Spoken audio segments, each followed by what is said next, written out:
দিলাম তুমি প্রতিবাদ করো। রাসূলুল্লাহ প্রতিবাদ ও প্রতিকার করার জন্য অনুমতি দিয়ে দিলেন। আর আপনি কি করেন? মনে মনে ঘৃণা করা ভালো, এটা পচা ঈমান। কথা বলেন না কেন? এটা কি ঈমান? পচা ঈমান। আপনি ডাইরেক্ট হাত দিয়ে যারা বাধা দেওয়ার মতো শক্তি রাখেন তারা হাত দিয়ে বাধা দিয়ে দেন। মুখ দিয়ে কথা বলার মতো যাদের শক্তি ও ক্ষমতা আমার আল্লাহ রাব্বুল আলামিন দান করেছেন, কথা বলেন। ক্ষমতা দ্বারা ক্ষমতা প্রয়োগ করে যদি বন্ধ করে দেওয়ার মতো থাকে তা করেন। আর যদি আপনি না পারেন, সর্বশেষ পচা দুর্বল যে ঈমানটা রয়েছে সেটা হলো মনে মনে ঘৃণা করা।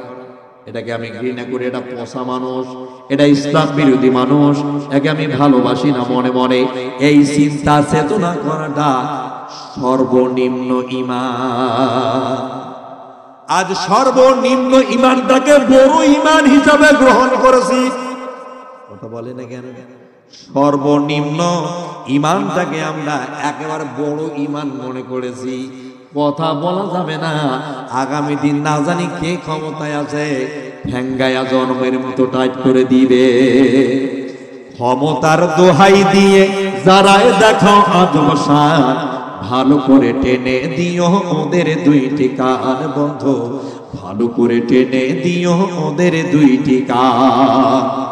ওরা ভোটের আগে সবে বোঝে ক্ষমতার গদি খোঁজে, ভোটের আগে সবে বোঝে ক্ষমতার গদি খোঁজে, ভোটের পরে হয় ইবলিস শয়তান বন্ধুরে, ভোটের পরে হয় ইবলিস শয়তান।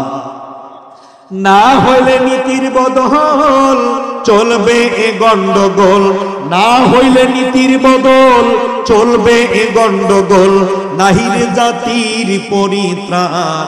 ও বন্ধুরে ভালো করে টেনে দিও ওদের দুইটি কান বন্ধু, ভালো করে টেনে দিও ওদের দুইটি কান। সন্ত্রাসী আর খুন ধর্ষণ চলের কত নির্যাতন, সন্ত্রাসী আর খুন ধর্ষণ চলের কত নির্যাতন, মা বোনের ইজ্জত হয়রান বন্ধুরে, মা বোনের ইজ্জত হয়রান।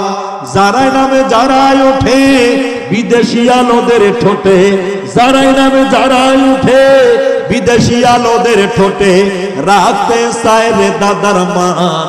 ও বন্ধুরে ভালো করে টেনে দিও ওই নেতাদের কান, একবার ভালো করে টেনে দিও।